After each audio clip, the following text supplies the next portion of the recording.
Om Namo Venkatesaya. Welcome back to our channel. నా వీడియోలని చివరి వరకు చూసి దయచేసి లైక్ చేయండి.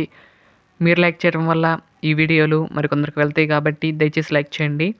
ఈరోజు వీడియోలో ఏంటంటే కౌస్తుభాన్ని ఎలా తయారు చేయాలో ఈరోజు వీడియోలో చూద్దాం. శ్రీ వెంకటేశ్వర స్వామి వారికి కౌస్తుభాన్ని అయితే అలంకరిస్తూ ఉంటారు. ఆ కౌస్తుభాన్ని ఎలా అలంకరించాలి, ఎలా తయారు చేసుకోవాలనేది ఈ వీడియోలో చూసేయండి. అంటే ఒక వీడియోలోనే అందించేస్తున్నానండి. కొంచెం ఫాస్ట్ ఫార్వర్డ్లో ఉంటుంది.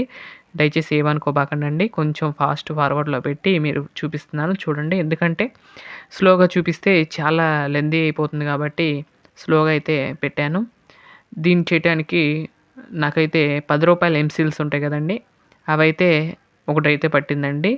ముందుగా అయితే ఫస్ట్ మధ్యలో కనపడుతుంది కదండి, ఇవన్నీ కూడా మనకి ట్యాబ్లెట్ వస్తుంది కదండి, ట్యాబ్లెట్ షేప్లో అయితే ఫస్ట్ అయితే చేసుకోవాలి. 4 పక్కల కూడా ట్యాబ్లెట్స్ షేప్లో తీసుకొచ్చిన తర్వాత మళ్ళీ 4 ఇట్లా రౌండ్గా చిన్న చిన్న స్టోన్స్ అల్లే చేసుకోవటానికి. అంతేనండి, సింపుల్గా అయితే ఈ షేప్ అయితే అయిపోయింది కదా. ఇక్కడ అసలు దొస్తుంది చూడండి. పైన అప్పుడు సన్నగా చేస్తున్నాం కదండి, ఇది దేనికి అంటే అక్కడ గొల్లాలండి. అంటే మనము ఏమన్నా చైన్ వేసుకున్నప్పుడు గొల్లాలు ఉంటాయి కదండి, చైన్ వేసుకోవడానికి వీలుగా గొల్లాలు అయితే పెట్టేస్తున్నాను. వీటికి మనం దారం ఎక్కించుకున్నలా కట్టుకోవచ్చు కౌస్తుభాన్ని. లేదు అంటే గోల్డ్ చైన్స్ లాగా అమ్ముతారు కదండి, అవల్లే లాకెట్ అల్లే ఉండటానికి నేను అలా అయితే పెట్టాను. ఈ విధంగా అయితే ఉంటుందండి కౌస్తుభం. తర్వాత ఇక్కడ చూసినట్లయితే ఇక్కడ హోల్స్ అల్లే చేస్తున్నా కొంచెం లోపలికి. ఎందుకు ఇలా చేస్తున్నానంటే దీంట్లో ఇప్పుడు మన దగ్గర స్టోన్స్ లేవు. అలాంటి స్టోన్స్ కావాలంటే చాలా కాస్ట్ ఉంటుంది, ఎక్కడ దొరుకుతాయో తెలీదు మనకి. నేనైతే నాకు దొరకక నేనేం చేశాను అనేది ఈ వీడియోలో చూపిస్తాను చూడండి. ఈ విధంగా అయితే మధ్యలో ఇలా పెయింట్ బ్రష్ తీసుకుని అలా అయితే చేశాను. అలా చేసిన తర్వాత ఎందుకు అంటే దాంట్లో పెయింట్ వేయటానికండి. ఏం పెయింట్ వేయటానికంటే కలర్స్ పెయింట్ ఉంటుంది కదండి, మనకి ఆ స్టోన్స్ లేవు కాబట్టి స్టోన్స్ లాగా కలర్ వేద్దాం అనుకున్నాను. అలా చేశానండి. ఇప్పుడు రెండోది చేస్తున్నాను చూడండి, ఇది ఇంకో షేపు. ఇక్కడ ఏం చేస్తున్నానంటే అంతకుముందుదేమో మామూలుగా ఉంది, ఇక్కడ ఏమిటంటే రౌండ్ ఉంటుంది. ఫస్ట్ అయితే మనం ఇలా అయితే రౌండ్స్ చిన్న చిన్నగా ఇలా భాగాలు అయితే చేసుకోవాలండి. టేపు ఏంటో వస్తాయో అన్నీ కూడా ముందుగా అయితే రెడీ చేసుకోవాలండి. ఈ విధంగా ఇది కూడా మధ్యలోది మాత్రమే మారుతుంది. ఇక్కడ మధ్యలోదేమో రౌండ్ వస్తుంది, 4 పక్కల కూడా ట్యాబ్లెట్ షేప్లో అయితే వస్తుంది చూసారా. ఇటు కూడా ట్యాబ్లెట్ షేప్ వచ్చింది, ఇటు ట్యాబ్లెట్ షేప్ వచ్చింది, ఇటు 4 వైపులా కూడా ట్యాబ్లెట్ షేప్లో ఉన్న అయితే వచ్చినాయి. ఇవన్నీ కూడా ఏంటంటే ట్యాబ్లెట్ షేప్ అంటున్నానని మీకు ఏమన్నా అనుకోవచ్చు. అది ఆ విధంగా అయితే చేస్తారు కాబట్టి నేనైతే ట్యాబ్లెట్ షేప్ అని మీకు ఈజీగా అర్థమవుతుందని ఇదైతే వాడుతున్నాను. తర్వాత 4 పక్కల కూడా ఈ విధంగా అయితే వేసేస్తున్నానండి. చూస్తున్నారు కదా, చాలా ఈజీగా అయితే చేసేస్తున్నాను. అంటే ఇది ఫాస్ట్ ఫార్వర్డ్లో ఉంది కాబట్టి కొంచెం ఇంత ఫాస్ట్గా అయిపోయింది కానీ చాలా టైం పట్టిందండి. ఎందుకంటే అవి స్ట్రైట్గా ఉండే చూసుకోవాలి. ఇప్పుడు సెంటర్ చూసుకుని సెంటర్ నుండి ఈ 2 కూడా ట్యాబ్లెట్ షేప్లలో ఉన్నాయి కదండి, ఆ 2 సేమ్గా ఉండాలి, సేమ్ లైన్లో ఉండాలి. ఇటు కూడా సేమ్ లైన్లో ఉంటే మాత్రమే నీట్గా ఉంటుంది ఆ కౌస్తుభం అనేది. అందుకని చూసుకుంటూ చేయాలి. ఆ తర్వాత 4 పక్కన రౌండ్స్ పెట్టేసిన తర్వాత చాలా బాగుంది కదా. ఇంతేనండి కౌస్తుభానికి. మళ్ళీ దీనికి కూడా లింకులు అయితే వేస్తున్నాను.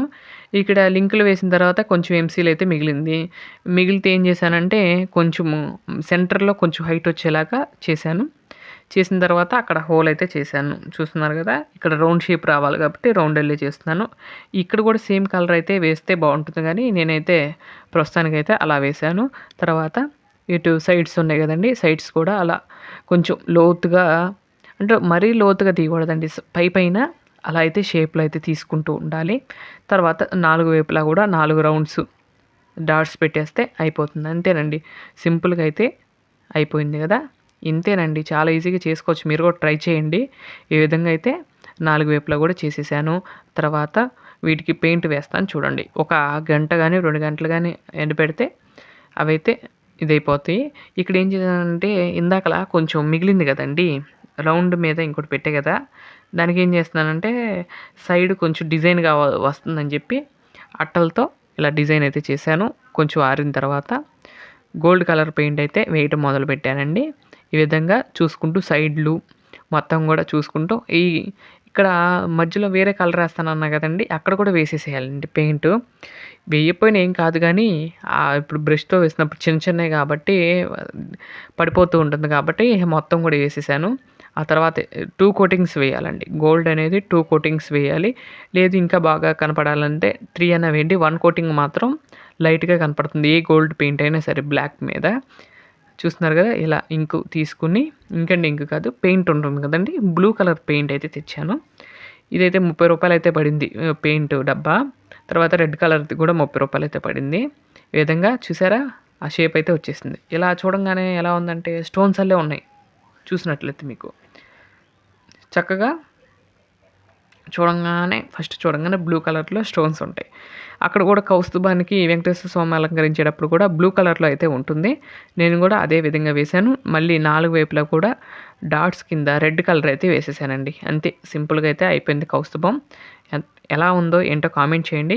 ఇదండి ఈరోజు వీడియో. నా వీడియోలు గనుక మీకు నచ్చినట్లయితే లైక్ చేయండి, షేర్ చేయండి, సబ్స్క్రైబ్ చేయండి. మరొక మంచి వీడియోతో రేపటి వీడియోలో కలుస్తాను. అంతవరకు సెలవు. నమస్కారం. ఓం నమో వెంకటేశాయ. అలాగే ఈ కౌస్తుభాన్ని అలంకరించి కూడా ఒకరోజు వీడియో తీసి మీకందరికి కూడా చూపిస్తాను. తప్పకుండా ఆ వీడియో కూడా చూడవలసిందిగా